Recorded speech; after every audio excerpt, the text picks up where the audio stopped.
3, 2, 1. Yo, welcome back to your podcast with me again, Doli Mamen. Wah, luar biasa nih. Malam ini guys, gua nggak sendirian. Kalau kemarin cuman berdua, terus bertiga, sekarang gua ditemenin segerombolan ini guys. Halo semuanya. Halo. Nah, sebelum kita mulai nih acara podcast kita, kayaknya nggak afdol nih. Kalau nggak dikenalin satu-satu, gua khawatir kalian bingung. Wah, ini suaranya siapa? Ini suaranya siapa? Gimana kalau gua kenalin satu-satu? Yang pertama ada Kyle. Oke deh. Hai. Yang kedua ada Kak Stevia. Halo. Lanjut lagi ada Kak Ardina. Halo. Yes, mantap. Lalu ada Cici Moren. Halo. Annyeonghaseyo. Wah, luar biasa. Di Korea lo guys. Ya. Lanjut ada Kabia yang paling cantik. Dan ketawa dong, nggak apa-apa dong. Lanjut, iya boleh. ada Ervan Antonius, Halo. bro. Kita paling ganteng nih berdua, bro. Yo, Ya. Ngomong-ngomong nih, udah lama banget ini kita nggak ngumpul-ngumpul bareng nih, ya. Selama ini kita ibadah pemuda itu cuman pakai via Zoom doang. Ngomong-ngomong, kalian kangen nggak sih ngumpul-ngumpul bareng lagi? Hah? Ayo dong, coba menurut kalian gimana sih? Ungkapin dong rasa kangen kalian nih sama kita semua nih. Ayo, silakan. Siapa dulu yang mau ngomong? Gua persilahkan. Oke, yang pertama nih gua mau nanya dulu sama Cici Moren nih. Gimana Cici Moren? Kangen nggak nih kita bisa ketemu lagi, ibadah bareng lagi, kongko-kongko lagi nih sama teman-teman yang ada di sini nih. Gimana Cici Moren? Kalau kangen sih pastinya kangen banget ya, kayak kangen kumpul. Ya. Dan gue juga banyak juga yang bakal kangen sama gue, kan? Bener nggak sih? Gak benar. Oh, enggak ya. Oh, berarti cuma perasaan gue aja ya. Gak apa-apa. Perasaan lo gak pernah salah. Gak pernah. Enggak lah. Perasaan gak pernah salah kok. Tapi bottom line-nya lu kangen Kangen dong, banget. ya. Ya, oke. Pasti. Kak Stevi nih gimana nih Kak Stevi nih? Gimana perasaannya? Sih kangen. Gue juga kangen makannya aja sih sebenarnya, makan bareng. Luar biasa. Makan ciki ya. Luar biasa. Makan ciki abis pemuda. Gak pakai masker. Aduh kangen banget gue makan gak pakai masker. Gitu ya, bener-bener ya kalau kita ingin dulu di pemuda, selesai pemuda kita nongkrong bareng, makan Tapi ciki. selama ini makan nggak pakai masker kan? Dicopot. Oh iya bener-bener juga. Iyalah, Iya bener-bener. kan pakai masker.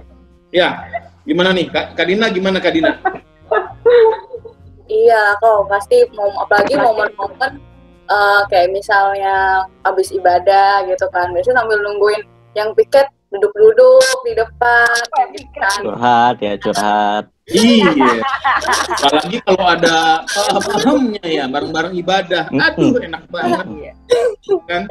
Yang ditunggu-tunggu sambil minum air, sambil nyari permata. Iya nggak? Nggak apa-apa, ya. Nah, kalau nih gue inget-inget kita sering ngumpul dulu ya lebih banyak dari ini ya. Kita tuh seneng banget main yang bisa bareng-bareng. Nah, waktu itu yang paling seru nih, ya mungkin ada beberapa orang yang di sini ikut. Kita tuh pernah main satu permainan yang waktu itu kita nginep di Tapos, ya. Mungkin Kak Stevi nggak ikut waktu itu ya.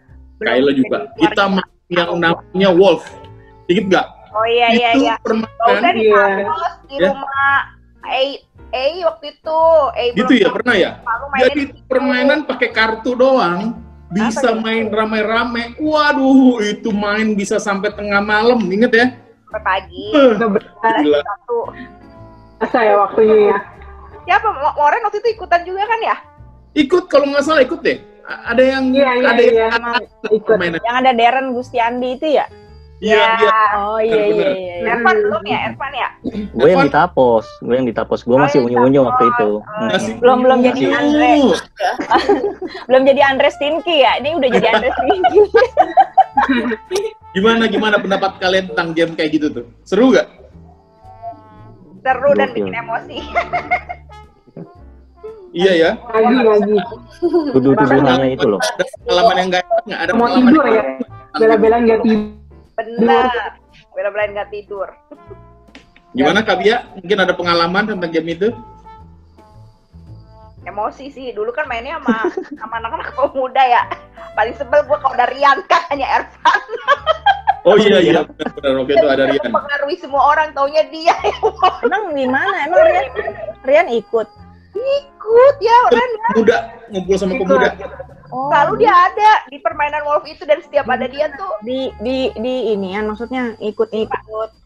Oh, dia datang gitu ke rumah siapa gitu. Kalian mainnya di rumah. Waktu itu lagi ada acara apa gitu Di ya? rumah Ei ya kalau nggak salah.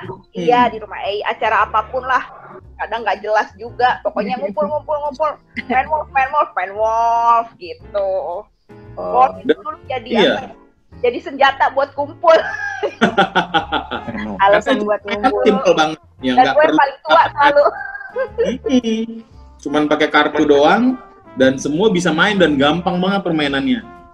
Ya, mungkin teman-teman udah lupa kali permainannya. Nah, teman-teman, gue juga baru tahu ternyata ya kalau main Wolf itu kan harus hadir secara fisik gitu ya. Ternyata sekarang di handphone, di aplikasi itu udah ada game yang mirip-mirip kayak gitu teman-teman. Iya. Mungkin ada beberapa teman-teman udah main juga. Kalau nggak salah judulnya itu Among Us. Wah, lu pada tahu ternyata lu ya, lu udah pada main lu ya. Main lah gua. Player semua nih, imposter semua. Indokui semua nih, Indokui. Ya. Jadi setelah gua Iya, udah punya. Saya punya bininya. Biar makin meresapi. Bener-bener mirip banget sama permainan Wolf, walaupun karakternya nggak sebanyak di permainan Wolf. Kalau Wolf kan ada witch, ada healer, ya kan? Terus ada apa lagi tuh? Hah? Jack atau apa ya? Jack kartunya sih. Enggak. Ada kayak tuh, bener yang bisa Ada bantu bocahnya, orang. ada bocahnya ya? Itu yang buat jadi penyelamat juga. Iya. Cupit. Oh ya, Tapi kalau Cupid. ya ada gitu juga. Tapi kalau di Among Us ini cuma ada 2 karakternya guys. Cuman ada kalau nggak salah impostor sama crewmate. Ya, jadi ini ceritanya tentang perjalanan kurcaci gitu dah.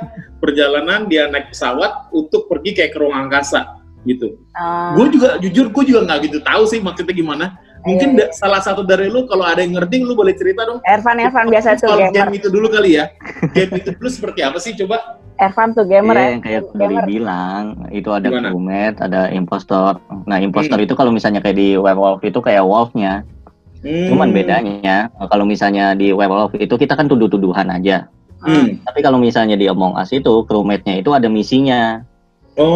Misinya kalau pengen menang nyari impostornya siapa terus dibunuh atau nyelesain tugas sebelum impostornya ngebunuh crewmate semuanya. Kayak gitu sih simpelnya. Jadi nggak tidur doang kayak main werewolf ya, kita tidur doang tuh kalau werewolf. Iya, bener. Iya. Menurut kalian dari permainan itu yang bikin seru apa sih? Boleh Kak Stevi mungkin Kak Stevi? Seru sih. Kalau jadi impostornya sih pasti seru ya. Cuman kalau gue pribadi sih gue lebih enak jadi crewmate. Jantung gue aman gitu kalau jadi impostor tuh deg-degan gue sepanjang permainan tuh. Gue kira gue doang loh yang jadi impostor deg-degan. Deg-degan banget gue jadi impostor. Apalagi suruh pas ngumpul diskusi kan, terus kita pura-pura bohong gitu kan. Dia bukan. Aduh nggak bisa gue kayak gitu. Ada orang ya kita. Iya. Luar biasa. Tadi lu ngerjain apa ya Pak? Pelayanan. Gimana gitu. Lu main gak sih Ren? Ren main gak sih? Iya. Kalau buat Among Us belum. Belum pernah nyoba. Pernah sih waktu itu sekali. Oh, lucunya gini. Gue penasaran, jadi gue minta diajarin sama temen. Iya. Udah diajarin sama temen, coba pas masuk, ternyata gue diajakin bukan mau diajarin, cuma mau dibunuh. Gue yang pertama kali dibunuh sama dia. Kan ngeselin kan? Dituntun doang. Niatnya gue pengen diajarin, malah gue yang dibunuh pertama kali. Dia impostornya. Oh, jadi intinya lu udah nyoba main, Ren? Udah. Cuma pengalaman buruk. Bete banget kan, baru main belum lama, tahu-tahu udah dibunuh, nih kan? Cuma bisa tembakan doang, sana sini, nggak jelas, bingung ngapain. Jadi intinya kan si impostornya pura-pura jadi crewmate gitu ya. Jadi pura-pura jadi teman kita gitu ya. Pura-pura benerin bikin tugas gitu ya, nyelesain tugas, benerin apa yang rusak gitu ya. Iya. Benar. Nah, kalau di psikologi ada namanya impostor syndrome gitu. Cuman kan kalau tadi kan intinya dia nipu orang kan ya? Iya. Dia nipu, ya benar kan, dia nipu orang, dia nipu teman-temannya gitu ya. Iya. Nah, kalau di psikologi impostor syndrome itu dia nipu dirinya sendiri. Oh, ada juga ya? Kayak gimana? Oh. Iya, jadi dia nipu dirinya sendiri gitu, kayak apa ya, dia kayak minder gitu. Jadi intinya dia bilang dia tahu sebenarnya dia punya kemampuan, tapi dia kayak minder gitu. Ngerti gak sih? Dapat gak? Bisa apa-apa. Contoh. Contohnya misalnya gini, lu pernah nggak ngerasa gini, kayak lu ngerasa kemampuan lu biasa-biasa aja nih. Terus orang-orang bilang orang-orang di sekitar lu malah bilang gini, enggak, misalnya Moren gitu, gue tuh nggak bisa nyanyi Kak, misalnya gitu Moren nih kan ya, atau Dina, aku tuh nggak jago tau Kak, aku tuh nggak jago kan Dina gitu ya. Tapi temen-temen lu di sekitar lo gitu bilang, enggak, lu tuh bisa, lu tuh kemarin udah pernah sekali maju kan, terus lu bisa gitu kan, misalnya pas Dina main keyboard gitu. Sebenarnya lu cuma tinggal ngembangin aja, tapi lu ngerasa tetap orang-orang di sekitar lu ngomong gitu, lu tetap ngerasa kayak enggak dah, gue kagak kayak gitu dah gitu, kayaknya lu berlebihan deh nilai kemampuan gue kayak gitu. Lu pernah kayak gitu gak? Ya rendah diri gitu gak sih Kak? Iya rendah diri ya minder gitu deh gitu makanya. Nah, ya kayak gitu-gitu, lu pernah nggak sampai kayak gitu? Sampai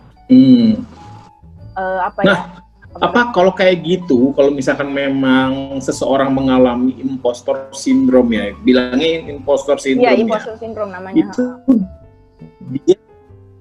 dia sadarin atau enggak sih sebenarnya, atau memang dia tidak menyadari kemampuannya, atau dia menyadari cuman dia nggak mau nunjukin gitu loh. Dia nggak yakin sama dirinya dia kalau emang itu. Jadi dia ngerasa itu faktor hoki aja gitu, kayak kebetulan aja itu lagi keren gitu, kebetulan aja yang audiensnya gue, misalnya gini, misalnya tadi siapa ya, tadi misalnya misalnya Tepi lagi ngajar sekolah minggu, anak-anaknya bisa jawab dan seneng gitu sama apa yang udah kita ajarin misalnya gitu ya, atau di kantor deh. Di kantor kita lagi ngerjain sesuatu, atau di kampus kita kerjain satu tugas, terus kita dapat nilai bagus. Pas dapat nilai bagus itu kita ngerasa pas dapat nilai bagus kita ngerasa ini hoki aja, soalnya tugasnya gampang, dosennya emang murah hati, ngerti gak? Emang dosennya tuh kalau ngasih nilai tuh gampang gitu, nggak pelit nilai gitu. Jadi gue bisa dapat nilai bagus tuh bukan karena gue pinter, bukan karena tugasnya bisa gue kerjain, tapi memang karena soalnya gampang sama dosennya baik gitu. Kebetulan aja, terus mungkin bisa aja dosennya lagi males periksa, ya udahlah asal aja lah kasih nilai A aja misalnya, atau B aja gitu. Yang kayak gitu-gitu. Itu salah satunya tuh kayak gitu. Bisa juga lo misalnya ngerasa kayak lo bikin target buat diri sendiri nih. Misalnya lu target tahun ini gue mau pindah kerja misalnya gitu ya, mau pindah ke tempat lain. Terus nggak tercapai karena misalnya psikotesnya nggak berhasil misalnya gitu ya. Lu udah wawancara, udah psikotes gitu. Tapi kalau nggak berhasil kan ketahuan ya, kita nyalahin diri sendiri. Aduh, ada apa sih di gue nih? Atau nggak perusahaannya kenapa sih nih? Kayaknya sentimen sama gue nih misalnya. Tapi kalau di impostor syndrome justru belum bikin target aja udah ketakutan sendiri, udah nggak yakin sendiri kalau gue nggak bisa mencapai target itu gitu. Jadi kayak udah minder duluan lagi gitu. Misalnya lu mau pergi ke mau pergi ke satu tempat gitu. Ntar macet gitu. Padahal lu belum tahu gitu, belum tahu di jalan macet apa kagak. Ntar kehujanan padahal pesimis gitu ya Kak. Iya betul itu katanya pesimis. Dari tadi gue nyari tuh Dina apa ya itu. Itu bukannya lebih kayak tahu diri ya Kak? Kak lagi. Tahu diri gimana maksudnya? Lebih tahu diri, maksudnya kayak contoh gue misalnya gue disuruh pernah di sekolah minggu disuruh jadi WL gitu, gue sadar diri dong kalau gue nih nggak bisa nyanyi, jadi gue akan mencari orang lebih kompeten. Jangan gue Kak, jangan gue bagus, gue kasih adek gue nih yang lebih bagus gitu. Daripada acara gagal kan, gue tahu diri. Nah gimana tuh? Oke. Tapi gini, anggap aja sekarang lu walaupun lu nggak punya kemampuan itu, lu dikasih apa ya bilangnya, kepercayaan ya, dikasih tanggung jawab, kesempatan, betul, dikasih kesempatan nih. Ya udah deh, lu coba dulu deh, misalnya gitu kan. Lu di kantor, ketika lu dikasih kesempatan, lu juga nggak akan bilang dong sama bos lo, enggak deh gitu. Yang dia aja kan, enggak kan, gitu. Jadi akhirnya ketika dikasih kesempatan, ternyata kita bagus, bener nggak Tep? Bener. Kata orang. Nah, kata orang itu dia poinnya. Kata orang ternyata lu bagus, lu bisa. Gitu. Yeah. Tapi lu tetap merasa enggak kemampuan gue nggak di situ, gue nggak bisa, skill gue nggak di situ, gitu. Iya kan Tep, waktu lu nyanyi kan akhirnya kata kok Agus sih bagus. Tapi kan lu nggak tahu gue di belakang nangis gitu. Tahu kan waktu itu habis turun panggung lu nangis. Kita ya nggak Bi? Retret anak sekolah minggu ya Bi? Ya Bible Camp. WL nangis lah, aneh. Iya, gue baru tahu itu. Irfan baru tahu ya? Iya, gue nggak tahu ceritanya itu. Aibnya Steffi nih, nangis. Nangis gue mau kok Agus jangan lagi deh, aduh jantung gue. Jangan kok, kan nggak bisa kan aku kan. Berarti di pertemuan kita ini there's one impostor among us ya. Iya. Ngeng, pakai itunya lagi ya tadi harusnya sound effect-nya lagi. Oke. Nah, yang mau gue tanyain juga, boleh silakan mau lanjutin lagi, Kak Ella. Iya, jadi sebenarnya ini ciri-cirinya ya, gue sebutin ciri-cirinya dah ya, gitu ya. Gue lanjutin ya, sebutin ciri-cirinya nih. Terus ujung-ujungnya ya benar tadi kata Steffi, dia kan akhirnya belum apa-apa, belum maju, dia udah ngomong apa istilahnya belum lakukan, tapi dia udah ngomong jangan gue dah, adik gue aja dah, adik gue yang lebih jago, gitu kan. Jadi ujung-ujungnya memang ini akhirnya kita bandingin diri kita sama orang lain dan nganggep orang lain itu bisa lebih dari kita, lebih bisa, lebih jago gitu. Gue mah nggak ada apa-apanya. Itu udah dia aja deh gitu. Lu bayangin kalau lu ngomong begitu terus dia aja deh, terus lu kerja apaan? Gitu istilahnya lu mau melakukan apaan di dunia ini gitu kalau semua yang ngerjain tuh orang lain gitu kan. Apa istilahnya lu nganggep orang lain lebih jago dari lu gitu kan, lebih bisa dari lu gitu. Nah, intinya terus udah sampai situ yang terakhir, ciri yang terakhir tuh apa ya, kita nganggep bahwa memang orang lain lebih bisa, lebih punya kesempatan karena ada faktor-faktor eksternal gitu. Jadi misalnya kayak iyalah dia bisa, orang soalnya dia dulu ngeles, jago lah dia bisa main bass misalnya gitu ya, Ervan misalnya gitu. Iya. Iyalah jelas Ervan bisa, orang dia jago main bass lah. Ervan bisa jago main bass gara-gara apa? Ya gara-gara ngeles. Duitnya banyak orang tuanya gitu. Atau enggak bisa beli bass dia, jadi bisa latihan di rumah gitu. Jadi terus iyalah Ervan Lulu yang dikasih pelayanan gitu. Bukannya gua, padahal gue yang minder nih. Misalnya gue juga pengen main bass nih, sebenarnya pengen pelayanan juga misalnya. Yeah. Cuman gue bilang ya lah Ervan yang disuruh terus, orang dia yang jago, dia punya bass di rumah, suka latihan. Terus ketiga, Ervan rumahnya deket sama gereja. Gampang dipanggil-panggil. Apa namanya istilahnya, di calling dadakan-dadakan juga bisa gitu. Terus apalagi deh pokoknya faktor-faktor, iyalah Ervan yang sering dipanggil orang dia lebih ganteng gitu. Jadi faktor-faktor yang kayak gitu dianggapnya jadi bikin gue ngerasa lebih minder lagi, lebih nggak pantas punya kesempatan, gue nggak pantas punya kemampuan itu gitu. Jadi ngerasa diri lo nggak orang lain ya apa? Tapi malah nyalahin orang lain ya. Jadi itu nggak sih jelas gitu sama orang lain ya. Ya, apa nih? Lah, jadi kayak jadi cemburu, jadi jealous. Ya, jealous. Ya, seolah-olah kayak gitu kayak. Benar. Iya gitu deh pokoknya kayak. Gue pengen nyoba kasih contoh, tapi ini termasuk impostor syndrome atau enggak nih? Misalnya kayak gue dikasih kepercayaan pelayanan bahasa gitu di gereja. Nah, tapi gue punya pemikiran kalau gue tuh bisa main bass itu bukan karena emang gue tanda kutip terlahir untuk itu ya, atau berbakat untuk itu, tapi karena emang ya Tuhan kasih aja gitu.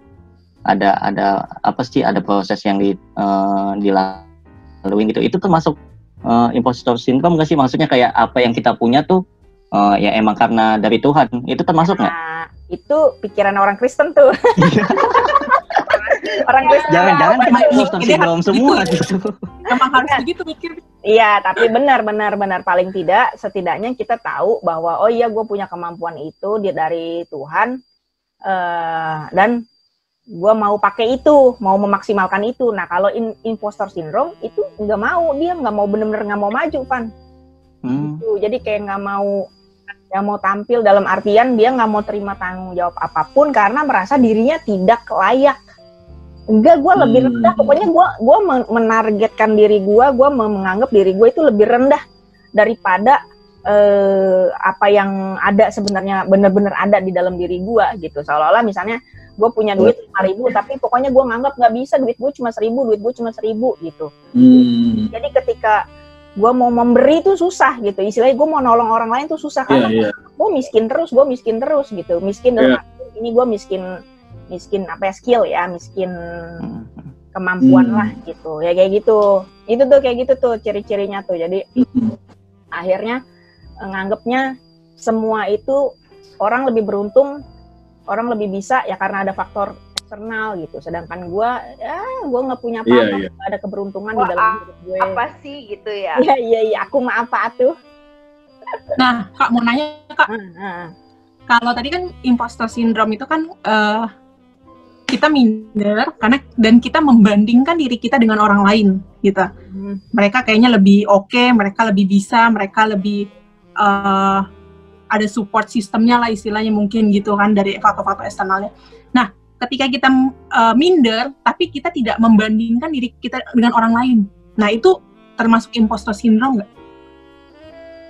Iya juga. Jadi kan tadi kan cirinya sebenarnya kan pertama ya lu udah ngerasa diri lu nggak layak aja. Itu tuh udah sebenarnya udah masuk satu gitu. Iya. Nah nanti ciri berikutnya dalam artian ketika itu akhirnya lama-lama berkembang di dalam diri lo, ya lo akan ngerasa pasti lu otomatis akhirnya lu banding-bandingin gitu. Makin lama ya, maksudnya ke level berikutnya gitu.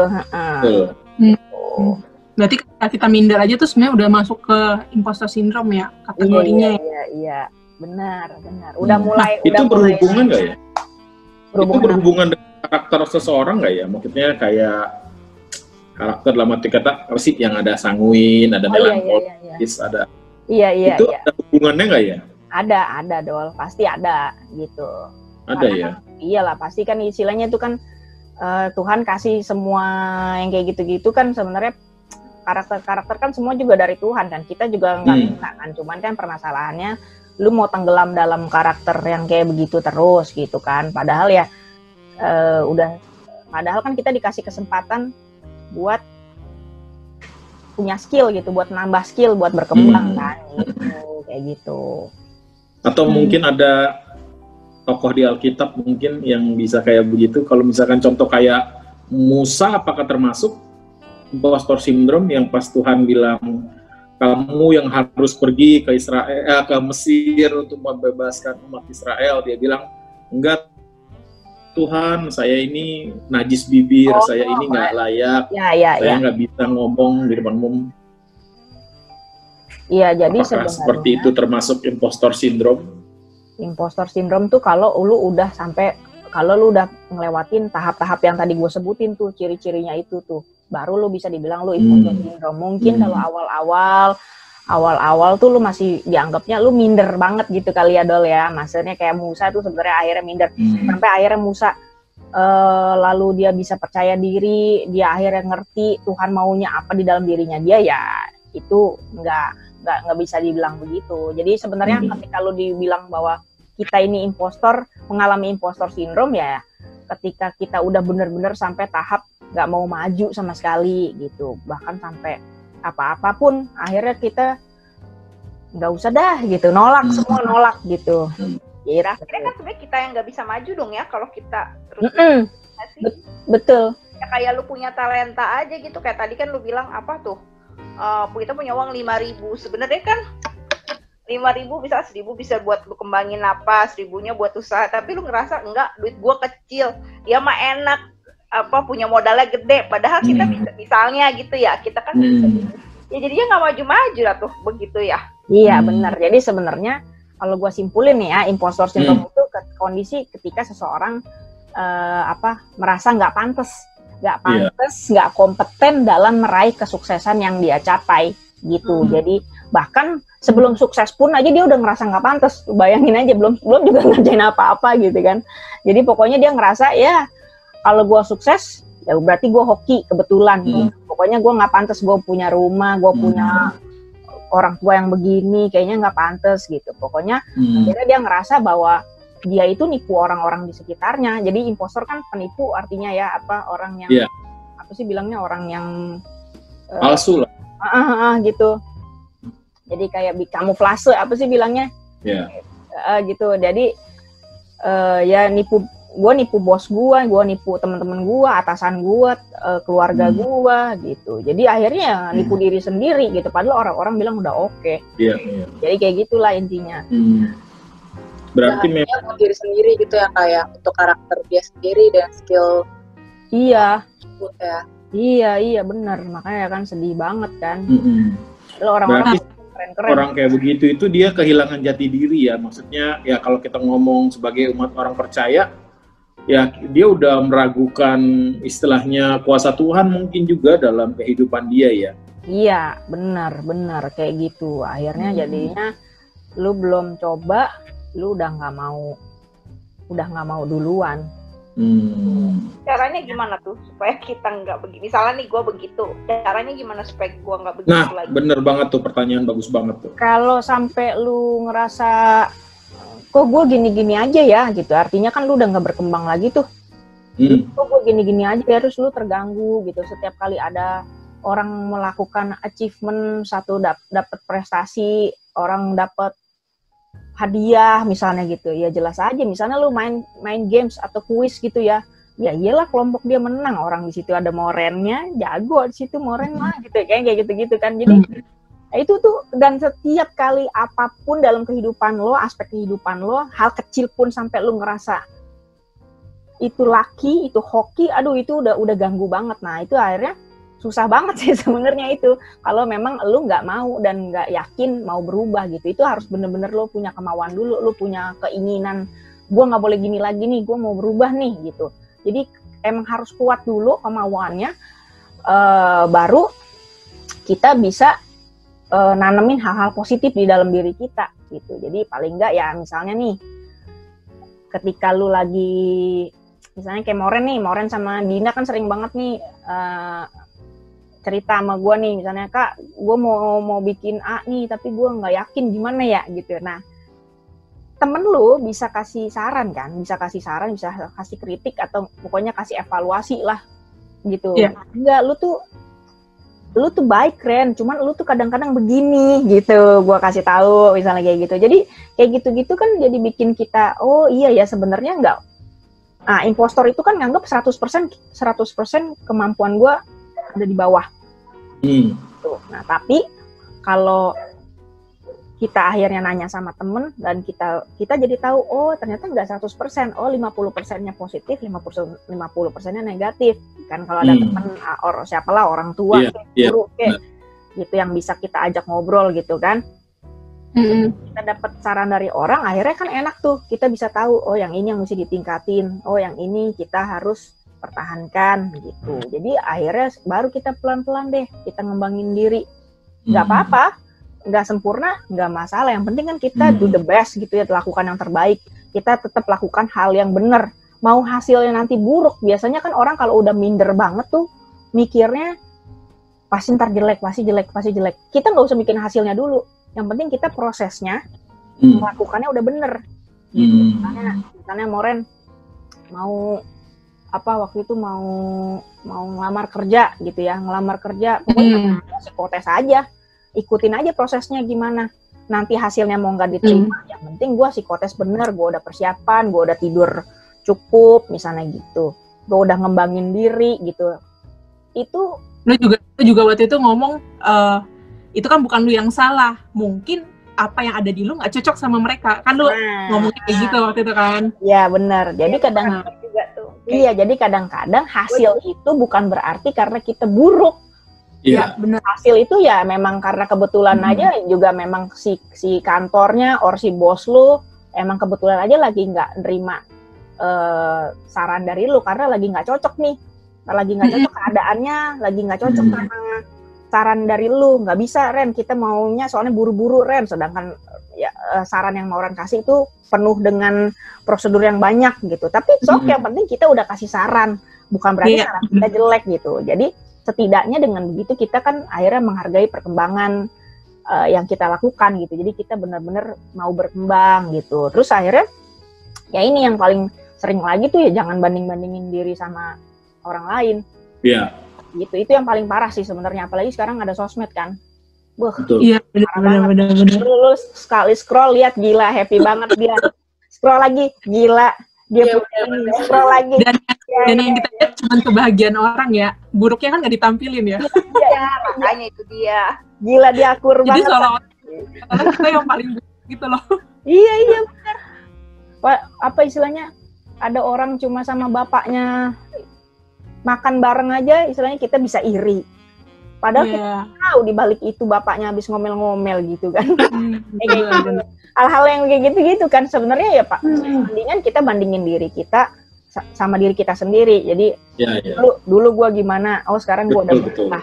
Tapi bukan berarti ketika gue udah berubah sekarang terus kita kan nggak berhenti kan. Kita tetap mau berkembang gitu. Nah itu terus bisa juga lu bantuin teman-teman lu gitu, bantuin dalam artian misalnya kalau ada temen lu yang curhat gitu, atau temen lu nanya, ini gimana kerjaan gue nih, gimana nih, gue udah bener belum sih ngerjain tugasnya gitu. Terus ketika kita ngasih saran, kita bantuin temen kita, nah itu tuh kita sebenarnya kita bisa ngeliat bahwa sebenarnya kita bisa gitu, kita jadi lebih pede dikit gitu. Jadi akhirnya nanti negatif yang tentang diri kita sendiri itu hilang gitu, maksudnya akan berkurang. Jadi akhirnya kita tuh nggak minta nggak excuse gitu, nggak banyak excuse, nggak minta dimaklumin, nggak minta dikasianin gitu. Soalnya kan kalau misalnya dikit-dikit lu minta excuse, nggak bisa lah bos, nggak bisa lah pak gitu. Saya soalnya di rumah nggak ada komputer, nggak ada mesin tik, jadi saya nggak bisa kerjain tugas di rumah. Lu bayangin aja lu ngomong begitu sama dosen lu, minta dikasianin mulu. Saya mau ngeprint, nggak bisa ngeprint, saya ngirim email aja, soalnya nggak punya printer. Lu bayangin, sebel pasti bos lu, dosen lu kan, kesel banget kan, banyakan excuse-nya ya kayak gitulah. Kayak gitulah intinya si impostor syndrome itu. Ngeng. Terus ini nggak sih Kak, maksudnya harus dari kita juga harus latihan untuk men-challenge diri kita sendiri gitu. Iya, itu salah satunya yang cara kita mau berkembang tuh sebenarnya benar, jadi challenge, bikin target.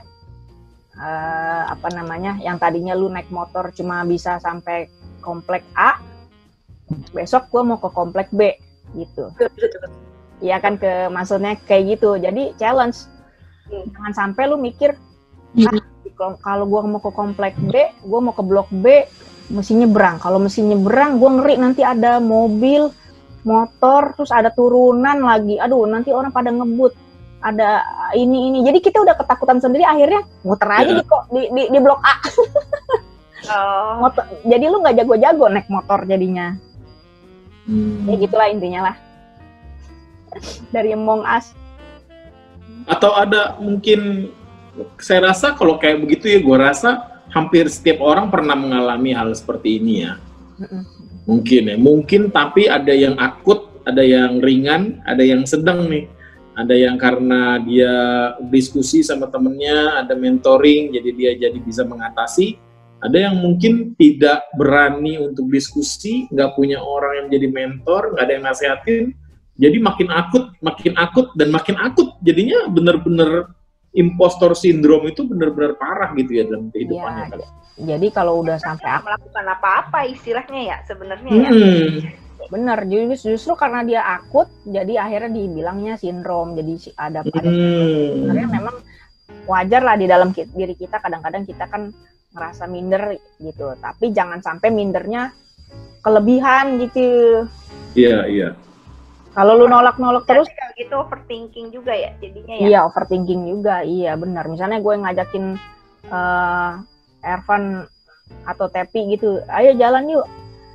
Tapi ngomongnya nggak punya uang mulu, nggak punya, gue mau naik apa? Kagak punya kendaraan gue. Akhirnya lama-lama, gue ajak aja yang punya kendaraan gitu kan. Yang penting kan sebenarnya bukan mau jalan itu kan bukan karena uangnya gitu. Kita bisa bawa Indomie dari rumah. Bisa bawa minum dari rumah, sehingga lu nggak usah keluarin duit nanti, lu nggak usah boros gitu. Yang penting kita mau usaha dulu, mau sih, yaudah nanti gue pikirin caranya gitu. Atau kita ngobrol sama temen ya, itu Dol. Yang penting kita, gimana ya, gue masih belum ini gitu. Yang penting jangan nolak dulu. Gitu. Gitulah. Pertemanan. Terus dari yang dari ceritanya, gue juga jadi kayak mikir, di sini betapa pentingnya kita punya lingkungan yang baik nggak sih Kak, teman-teman yang baik, yang suportif. Iya sih. Jadi betul. Kita pun lebih bisa terbuka gitu nggak sih? Betul. Jadi kita kalau ada apa-apa kita bisa sharing bareng-bareng, support bareng-bareng gitu loh. Benar. Lingkungan juga gitu. Jadi yang begitu juga bikin kita jadi sehat kan? Iya. Benar. Lu harus tahu ya, lu nanyanya sama siapa. Iya. Benar. Iya. Bisa bikin lu jadi timbul kemampuan lu jadi timbul gitu gara-gara lu tanya sama orang itu gitu, bukan jadi lebih buruk gitu kan. Ya. Betul. Iya. Berarti sebenarnya nih ya, kalau gua renungin, kayak misalnya nih, Bi nanti lu kayak gini-gini ya, maksudnya kerjain gini-gini, ini mah bukan gua, terus tapi kan sebenarnya lu tahu dong kemampuan gua atau siapalah yang kasih gitu. Berarti harusnya gua coba dulu aja terima ya, bukan berarti dia menjebak kita dengan itu ya. Berarti dia sebenarnya orang yang ngasih tugas sama kita tuh tandanya dia percaya sama kita dan kita ya lakuin aja ya. Toh kalau salah juga pasti mereka akan bantu kita buat ngelengkapin, bukan sih gitu ya. Iya. Jadi jangan saya deh Kak, aduh jangan gua lah, yang lain itu tuh lebih rapi, lebih jago kali kan, kita kan suka gitu kan. Iya sih, yang penting jangan gua lah, gitu. Jadi ya belajar juga sih menerima apa yang jadi tugas kita ya, supaya kita tahu kemampuan kita lebih dalam sih ya.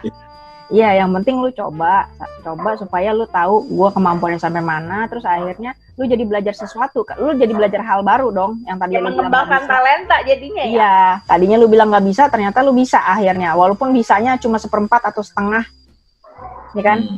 Terus bahkan orang lain, misalnya Doli yang kasih tugas itu, Doli kasih tugas misalnya atau Ko Henry kasih tugas ke Ervan misalnya gitu. Ko Henry akan lihat Ervan, paling tidak Ervan berusaha, walaupun hasilnya misalnya kita harap nilai 100, ternyata Ervan cuma bisa kasih nilai 40, 50, nggak apa-apa, tapi kita lihat bahwa Ervan mau usaha gitu. Itu sih sebenarnya yang orang mau lihat tuh, kita mau berusaha walaupun kita nggak bisa gitu. Iya. Dan step up gitu nggak sih Kak, step up, jadi biarpun nggak bisa tapi ada sesuatu yang baru pasti yang kita pelajarin, iya nggak sih? Dan itu membuat naik lagi. Jadi biarpun nggak langsung, tapi satu tangga, besoknya susah satu tangga lagi kan kayak gitu ya. Betul Ren, itu yang pedenya itu tuh jadi naik tuh akhirnya. Mindernya kita jadi naik perlahan-lahan gitu. Bukan sama ini sih, sama pengalaman masing-masingnya ada nggak sih yang kayak gitu tuh? Iya tuh, last question silakan. Dulu gue ini nggak berani ngomong di depan. Akhirnya karena ngomong dulu nggak berhenti. Iya belajar, intinya gue belajar kan, gue malu, gue minder. Kuliah kan disuruh presentasi mulu tuh di kampus. Gue belajar pokoknya biar dia pergi, gue harus belajar dulu sebelum dia pulang. kan karena gue malu kan, dulu gue ngekos kan, gue malu dong belajar depan dia gitu. Gue nggak mau nanti gue juga bikin malu di depan kelas, gue nggak mau gue krik-krik lah gitu intinya kan. Ya udah gue belajar. Nah ternyata respon positif nih, temen gue misalnya kasih 1 gitu, walaupun gue nggak cuma 1 dengernya, tapi paling nggak lumayan lah, berarti gue bisa di ngertiin apa yang gue ngomong. Udah sejak itu numbuh sedikit gitu, kayak gitu sih kalau gue masalah itu. Yang lainnya lupa. Gak ngantri di bank ya, Le? iya, sampai nggak mau ke bank aja nggak mau gue. Sampai telepon suruh pesan taksi aja, telepon taksi nih yang kalau adik gue nggak mau, malu. Lu bayangin telepon taksi dong. Nah, itu mak gue udah mencak-mencak gitu. Telepon taksi Le, pesen. Nggak mau, lu malu. Padahal kenal juga kagak sama tuh abang taksinya. Bang, itu ngantri. Bokap gue mau ke customer service dulu dong. Kan beda sama antrian teller kan. Iya. Ayo lah ngitung ngantri, nggak mau, malu. Diomelin sama bapak gue sampai bingung. Cuman berdiri ngantri aja malu. Gue juga bingung, adek gue kenapa ini. Masa sih Kak? Udah jangan terlalu banyak. Jangan terlalu banyak, kita simpan buat setelah episode selanjutnya nih. Ya, tapi itu ya gue juga mikir sih. Ya benar juga, ternyata emang benar kata Moren ya, harus punya lingkungan yang positif sih. Cari teman yang benar-benar support ya, gitu. Buat main. Dan kita yang jadi lingkungan positif buat orang ya Kak. Iya, benar, amin. Betul. Oke. Ya, nggak berasa nih kita ngobrol-ngobrol udah hampir setengah jam. Ya. Wah, mantap banget kan.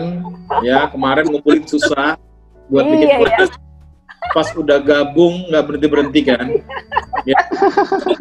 Jujur gue dapat banyak banget dari sesi kali ini, dan ternyata dari game Among Us itu ada sesuatu yang bisa kita pelajarin. Ya, memang kita harus sadarin sebagai anak Tuhan, pasti kita memiliki kelebihan dan tidak memungkiri juga kita punya kekurangan. Tetapi kalau Tuhan menjanjikan kita sebagai umat pemenang, berarti kita harus terus giat, terus semangat, ya, terutama dalam melayani, terus menjadi berkat dan terus menjadi garam bagi dunia ini. Ya, sekali lagi thank you banget nih guys buat kehadirannya nih. Kapan-kapan kita mesti kumpul lagi, kita bahas topik yang lain nih. Iya. Habis ini kita mabar dulu ya. Jarang-jarang kan ngumpul bisa ramai begini. Iya. Yoi. Oke, ya aja buat sesi podcast kita pada kali ini. Jangan lupa teman-teman yang dengerin, sekali lagi gue ingetin, kita ada ibadah pemuda tiap hari Sabtu jam 6 sore. Ya, saya harapkan teman-teman bisa hadir dan akan diberkati bersama. Sekali lagi terima kasih buat Kak Aile, terima kasih buat Kak Stevi, terima kasih buat Kak Dina, Kak Bia, Ervan, dan Cici Moran. Terima kasih banyak. Sampai ketemu di acara podcast kita selanjutnya. God bless you all. Ciao. Bye.